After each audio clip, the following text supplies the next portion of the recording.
In the city of Sydney, Australia, a brutal and horrific massacre unfolded. On a seemingly ordinary July morning, 5 members of the Lynn family were found bludgeoned to death in their own home. Who could have committed such a heinous act, and what secrets did the seemingly perfect family hold? After moving to Australia, the Lynns, Min Lin and Yun Lily Lin, met and fell in love. It was a well-known tale of immigrants working hard in the hope of giving their kids a brighter future. They developed their North Epping news agency into a hugely successful company with an annual income of $1 million. The community loved the Lynns very much. The Lynns were a close-knit family. Irene, Lily's sister, looked after her nephews and niece while residing in the same home. Brenda, who was 15, was the oldest of her siblings. Henry, who was 12, and Terry, who was 9, came next. Kathy, Min Lin's sister, and her husband, Robert C., resided a short distance from Min Lin's home. In 2002, they made their initial arrival in Melbourne, Australia. Robert chose to pursue a different career in Australia after working as an ear, nose, and throat (ENT) specialist in China. However, his attempt to open a restaurant in Melbourne was unsuccessful. They relocated to Sydney 3 years later in order to be nearer to Min Lin, Lily, and their family. Kathy was a part-time employee of Min Lin's news agency. It was July 18, 2009, a Saturday morning. Min Lin's news agency unexpectedly closed on one of the busiest days. The news agency had been running every day, so that seemed a bit odd. Being a daily fixture in their daily lives, his customers felt a personal bond with him. Despite not speaking English as his primary language, Min Lin got along well with his clients. One of the clients concerned contacted Kathy, Min Lin's sister. Kathy and her husband, Lian Bin Robert G's, knock on the door, goes unanswered. Inside, a chilling scene awaits. The Lin family lies lifeless, victims of a horrific attack. Blood-soaked walls, disfigured faces, and an unsettling silence gripped the once lively household. Kathy called 000 for an ambulance after entering via the unlocked front door and discovering the murder scene. Hello, I need an ambulance to 55A Boundary Road. What's wrong? What's wrong? Someone seems to be killed. Is someone bleeding? Is someone unconscious? I think so they died. Why? Why? I'm not sure, but maybe someone killed my brother's family. Wow. Why do you think that? I need someone to come quick. We are coming. You need to stop screaming and tell me what the problem is. Yeah, I think someone killed my brother's family. Are they on the ground? No, they're in the bedroom. They're all in the bedroom. Just quick. We are driving there. Don't say quick. Tell me what's wrong. Have you seen your brother? I'm not sure. No, it's yes or no. Have you seen him in the house? I didn't see him. But why do you think he's dead? I'm a bit confused. Because I saw my brother's sister-in-law, the body, and I saw the sister-in-law sister's body, and I saw the two couples, to my brother's son's body. So I thought, I didn't see my brother. Can you see their bodies? Yeah, I saw. The police and medics arrived shortly, and what they saw was instantly labeled as one of the most horrifying crime scenes they had ever seen. All the victims were declared dead. The community is in shock, and a desperate search for answers begins. The investigation reveals a meticulously planned crime. Police detectives found massive blood spatter spreading from the floor to the ceiling. The victims' faces were so disfigured that identification required a forensic examination. There was little possibility that Min Lin, the head of the household, was still alive and had either escaped, been abducted, or suffered an injury because his body was nowhere to be seen. Luckily, the daughter, Brenda, who is 15 years old, was not home during that horrible night because she had been out on a school trip the previous day. The body of Min Lin was eventually found, covered under a blanket soaked with blood, in his own bedroom. He seemed to be the first victim, then his wife, then her sister, and then the 2 boys. Upon initial examination of the crime site, no notable leads or evidence were found. Blood splatters and stains throughout the house proved that the children were awake during the attack and had desperately tried to escape. No signs of a break-in indicated that a key had been used. Nothing had been taken or broken into. Given that the assailant did not appear to have entered Brenda Lynn's room, it was evident that the killer was aware of the house's layout, the location of the circuit breaker, and the fact that she was not at home. Additionally, forensic experts discovered that 4 out of the 5 victims had additional symptoms of strangulation and that the killings had been started with an object like a hammer, which was said to have been purchased from a discount store. Brenda, who was blissfully enjoying the night, learned about the murders through a Facebook post the next day.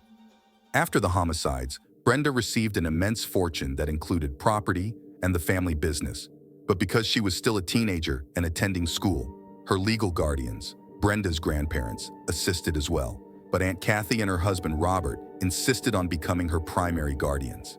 Aunt Kathy and Robert managed her property. Robert even threatened to take legal action if the elderly relatives asked for custody, claiming they were too old to raise a teenager. The killer knew the layout of the house and knew who was home. But who? Research and theory experts examined the crime scene over and over again, recording every detail with great care. Despite their efforts, no significant leads surfaced. Because the killer wore gloves, no fingerprints or foreign DNA were discovered. The terrible tragedy, which was one of Australia's most horrific incidents, received extensive media coverage despite the lack of strong evidence or viable candidates. An investigator listened to Kathy's emergency call while reviewing the case files for the 100th time, looking for any overlooked clues. Surprisingly, that recording contained an important tip. A specific detail caught the investigators' attention. They translated her words to know what she was saying. It became clear that Kathy was begging to her husband to not leave her in the house alone, which was an important key. As Robert seemed calm and just left, as if he knew nothing horrible would happen to his wife, even though the killer might still have been hiding inside and making Kathy a potential target. As detectives delve deeper, suspicion falls on an unlikely figure: Robert Z., the brother-in-law and seemingly devoted family man. Could Robert Z., a respected doctor, be capable of such barbarity? Robert was ultimately identified by police as the main suspect. It was found that, not long before the tragedy, Lynn had given him a spare key to his home. Kathy was not aware that her brother had given her husband a key, and it is curious that Robert never brought up this subject during interrogations. Brenda unknowingly gave the investigators access to this important piece of information. After further investigations, it became clear that Robert's claim to be a successful ENT doctor was a lie. Although he has a medical degree, he has never had a position of stability in the medical field. There were rumors that he left China and fled to Australia to avoid being charged for bribes. Robert lost all of his savings on failed business endeavors and was unable to create a successful career in Australia. However, the absence of solid evidence against Robert prevented the police from arresting him at this time.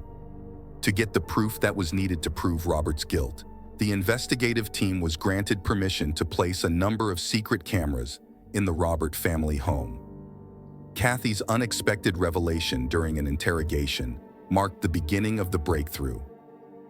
My sister-in-law lying, maybe part of body is out of bed, and also the beside that one is, I think it's maybe my brother, but I can't see any hand, leg, or head or any part of my brother's body. Try to stop Kathy to look at this thing. I don't want Kathy to look at things. Yeah, that's what I want. Why was that? Scary. It was scary. A few years ago, Robert bought 2 pairs of sneakers from a limited edition brand that he really liked. One pair was worn out and thrown away, while the other was kept in a box at home and was still kept in good condition. Notably, Robert had the same size shoes as the murderers, 9.5. Robert was caught on hidden cameras carefully destroying the shoebox, which provided important evidence.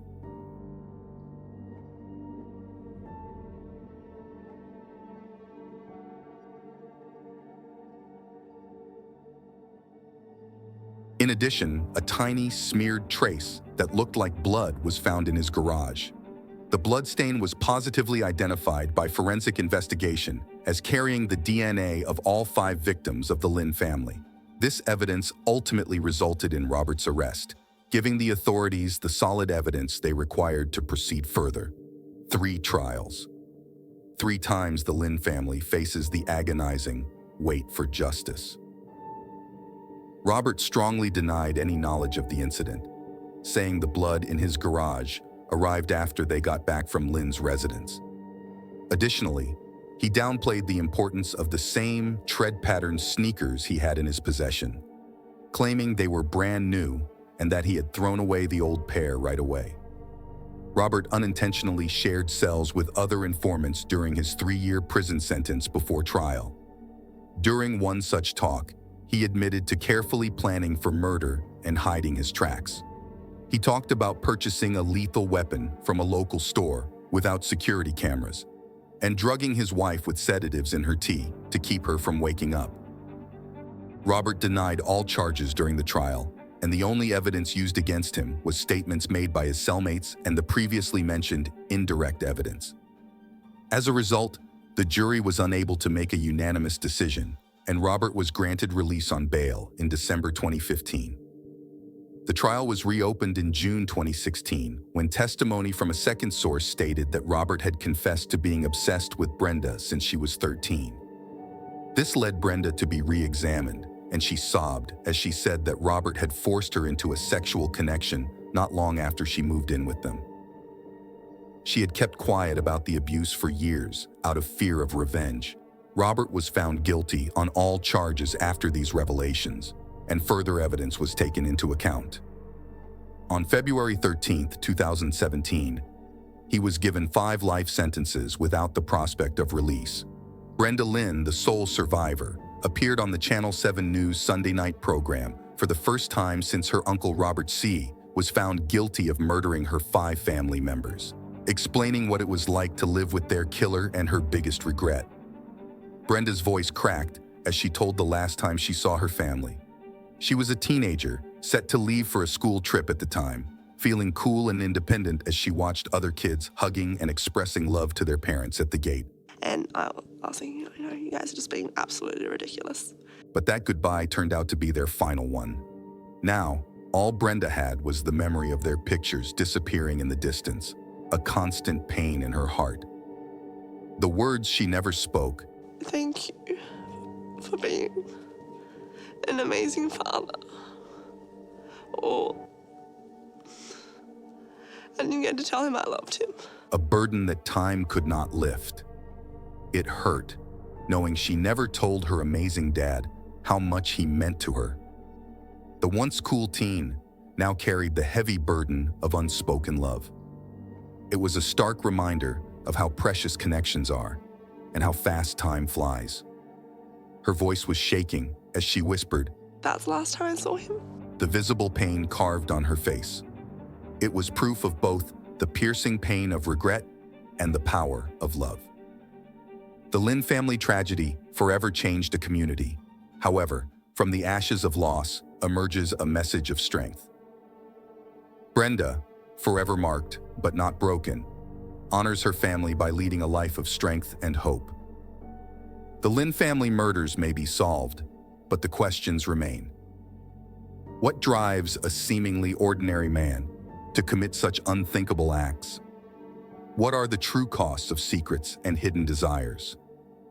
As we close this chapter, remember that shadows can lurk anywhere, even in the most familiar faces.